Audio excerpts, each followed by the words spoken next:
Bonjour et bienvenue sur les podcasts de l'IMO. Aujourd'hui, nous allons parler de la loi Carrez.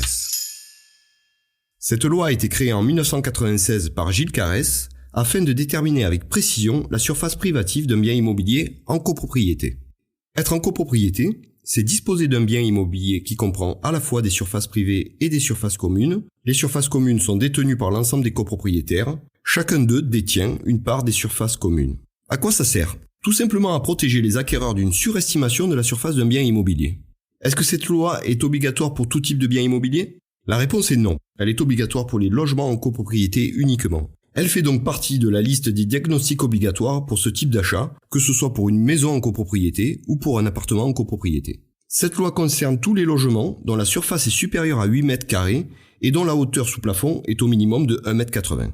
La loi Carrez ne prend pas en compte les parkings, garages, caves, balcons, terrasses, terrains constructibles. Par contre, les greniers, combles non aménagés, sous-sol, vérandas de plus de 1,80 m de hauteur sont pris en compte dans le calcul de la surface.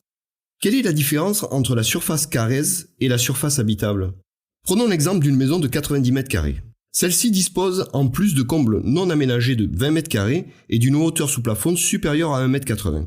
Si cette maison est en copropriété, sa surface sera de 90 mètres carrés plus 20 mètres carrés, soit 110 mètres carrés loi Carrez. Si cette maison n'est pas en copropriété, la surface habitable sera de 90 mètres carrés car les combles non aménagés ne rentrent pas dans le calcul de la surface habitable. Il en va de même pour les sous-sols, loggias, vérandas, etc. car ce sont des surfaces qu'on ne peut pas habiter.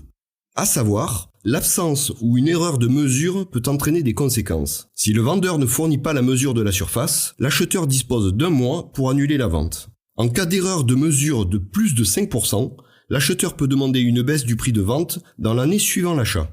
Pour plus d'informations, rendez-vous sur perpimo.com/blog. À très bientôt pour un nouvel épisode de cette série consacrée à l'immobilier.